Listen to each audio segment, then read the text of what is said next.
Steve Hunt here at Camaro Heaven in Tilton, New Hampshire, where the number is 1-800-CAMARO-1 if you want to reach out to buy automobiles or parts that you see in this video. But the video here is about a 1988 Camaro Iroc Z 5.7, a pretty unusual car. Now, of the 20,050 Iroc Zs built in 1988, only 12,116 got the 5.7, which was a $1,045 option. So about half of the people who bought Iroc Zs got the 5.7, the big dog, the Corvette engine. The difference, though, the Corvette engine at this point had aluminum heads. These have all iron construction on the heads and block, which is fine, but 230 horsepower, great stuff. So we'll come around here, and here's the 5.7 engine right there. And again, 230 foot-pounds, 230 horsepower, which is big power for an Iroc Z at the time. And air conditioning was standard fare on these things. You had to have AC. Heavy-duty cooling, of course, part of the AC package. But again, that's 5.7 liters of Mustang killing fury. The only downside of these things, all automatics. But interesting stuff on this one here is the T-tops, which were an extra charge item. These were $866 for the T-tops.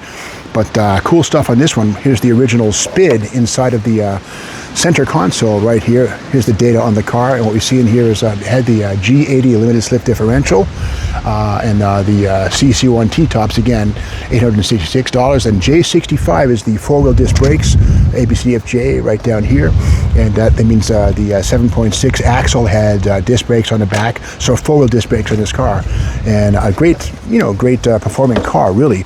And I love these things. When they first came out in 1982, the magazines went crazy. I thought these were fantastic cars.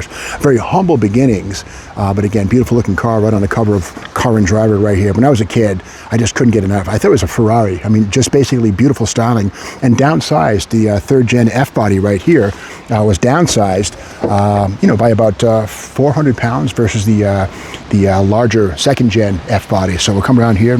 Inside, we can see the console and the automatic are gone, and so the console, the shifter would be in the console right there, but the tilt column on this one here, I think an aftermarket steering wheel on this one here. That's not the factory wheel, I don't think. Pretty sure it's not.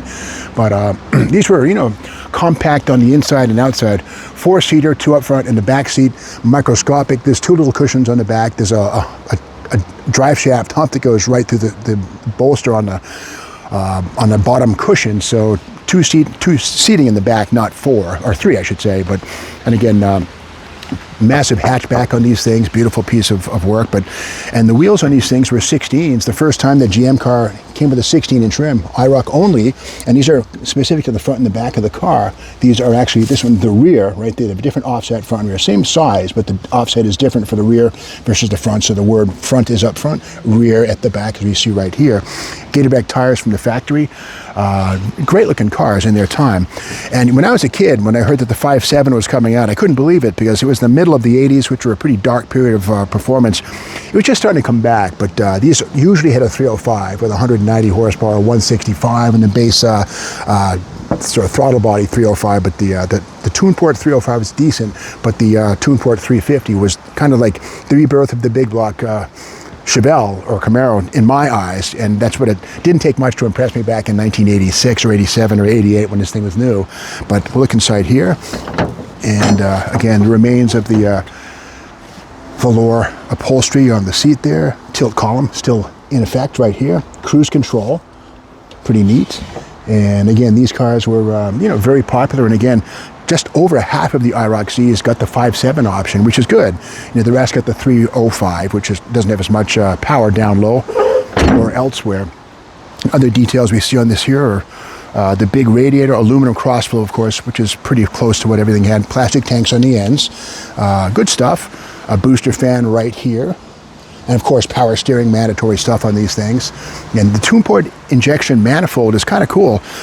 Basically, there's a plenum right here that's fed by a two-blade throttle body right here.